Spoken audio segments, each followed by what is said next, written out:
Welcome back to our channel. Magandang balita, mga kababayan, isang world-class na tagumpay ang nakamit ng ating bansa. Proudly made in the Philippines, isang bagong barko ng Philippine Navy ang kinilala bilang Best Naval Tug of 2024 sa buong mundo. Check it out, ang AT-010, isang heavy-duty ocean-going tug na gawa ng Josefa Slipways Inc., ang napiling pinakamahusay mula sa halos 400 vessels na nirepaso ng Baird Maritime at Workboat World.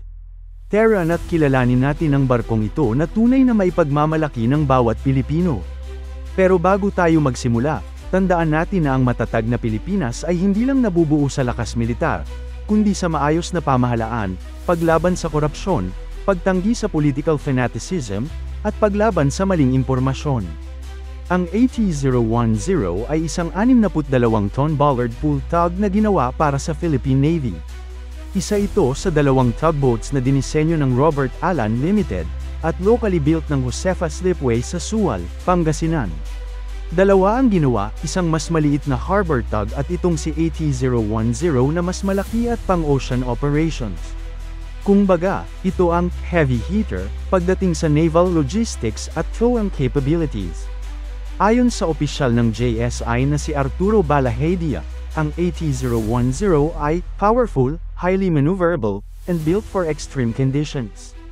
Kaya nitong gumanap sa kahit anong misyon, mula sa paghatak ng barko hanggang sa rescue operation sa gitna ng malalakas na alon. Ang design nito ay world-class.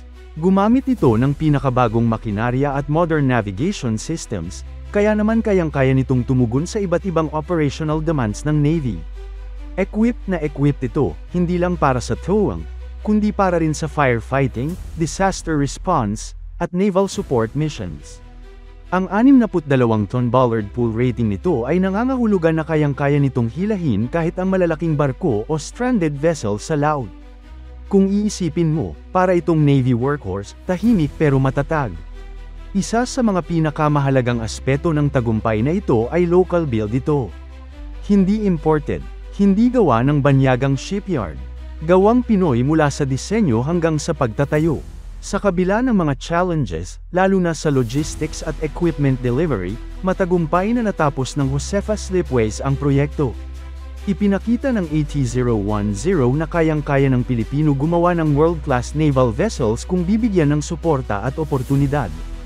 At eto na nga ang pinakamasarap pakinggan, AT-010 ang nagwagi sa Best Naval Tug of 2024 mula sa Baird Maritime, isang kilalang global maritime publication. Hindi basta-basta ang kompetisyon, mahigit 400 vessels ang na-review, kabilang ang mga gawa sa Europe, South Korea, Japan, at iba pang advanced shipbuilding nations. Pero sa dulo, ang AT-010 ang kinilalang pinakamahusay. Sabi nga nila, quality will always stand out. At ang kalidad ng gawa ng Pilipino, hindi na matatawaran. Ayon pa kay Balahedia, napakaganda ng 2024 para sa kanilang kumpanya. Malaki ang growth at patuloy na dami ang orders, lalo na mula sa gobyerno. Sa 2025, inaasahan nila na mas maraming proyekto ang maa-approve at mas mapopondohan dahil sa renewed confidence ng government agencies. Dagdag pa niya, ang digital shipyard solutions at environmental regulations ang magpapamodernize sa local shipbuilding industry. Kung tuloy-tuloy ang suporta at investment, JSI at iba pang Pinoy shipyards ang maaaring maging backbone ng Philippine Maritime Defense at Logistics.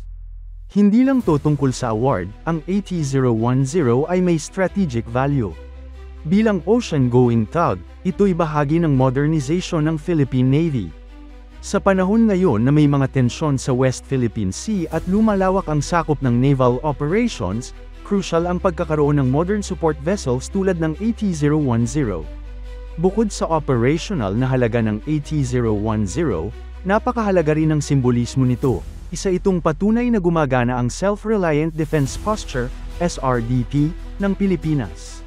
Sa halip na umasa sa mga donasyon o second-hand na kagamitan mula sa ibang bansa, unti-unti nang bumabangon ang kakayahan nating mag-produce ng sarili nating assets para sa national defense. At hindi lang basta quality ang pinag-uusapan, maging ang design ay talagang akma sa pangangailangan ng Philippine Navy. Gawa ito para sa mga isla, para sa mga baybayin, at para sa mga misyon sa malalayong bahagi ng ating exclusive economic zone. Yan ang tunay na tailor-fit, hindi one-size-fits-all. Isa pa sa magandang balita, dahil dito sa pagkilalang ito, tumataas ang reputasyon ng mga local shipbuilders sa international maritime community. Ibig sabihin, posible na ring makakuha ng foreign contracts ang mga kumpanya tulad ng Josefa Slipways. Imagine, hindi lang para sa gobyerno o private sector sa Pilipinas, kundi para na rin sa ibang bansa. At kung ganun ang mangyari, domino effect yan, mas maraming trabaho para sa ating mga manggagawa, mas maraming oportunidad para sa kabataan sa larangan ng engineering, maritime operations, at naval architecture. Dagdag pa ni Bala Hedia, marami pa silang bagong conceptual proposals na naka-line up para sa susunod na taon. At dahil sa tagumpay ng AT010, mas may confidence na ang mga ahensya ng gobyerno na pandohan ang mga susunod pang proyekto. Ito na talaga ang panahon ng pagsibol ng Philippine shipbuilding industry. At kung patuloy ang suporta mula sa pamahalaan sa pamamagitan ng policies, funding, at incentives, hindi malayong ang mga Pinoy-built ships ay maging world standard na rin pagdating sa sustainability at innovation. Kaya't kung ikaw ay estudyante na mahilig sa engineering, naval technology, o maritime operations, panahon na para isama mo ang shipbuilding sa iyong mga pangarap. Dahil may kinabukasan na sa industriyang dati halos monopolyo ng mga banyaga. Ito ang mga barko na tahimik ang trabaho pero mahalaga ang papel, whether it's towing a stranded ship, aiding disaster response, or providing offshore support. Para sa ordinaryong Pilipino, ang tagumpay na ito ay inspirasyon. Ipinapakita ng AT010 na hindi na kailangan pang umasa palagi sa banyaga, may kakayahan ang mga lokal na kumpanya na gumawa ng maaasahan, makabago, at globally competitive na mga sasakyang pandagat. At higit pa sa technology, ang panalong ito ay panalo ng sipag, tiyaga, at galing ng manggagawang Pilipino. Sa mga susunod na taon, aasahan natin ang pagdami ng ganitong klase ng projects. Josefa Slipways at iba pang lokal na shipyards ay handang-handa ng tanggapin ang hamon ng future, whether it's for the Navy, Coast Guard, o commercial maritime needs.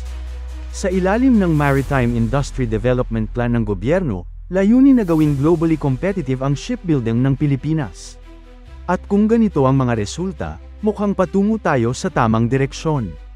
Kaya mga kababayan, kung proud kayo sa AT010 at sa gawang Pilipino, don't forget to like, share, and subscribe. I-share natin ang good news na ito at iparating sa buong mundo ang mensahe, Pilipino, kayang-kaya.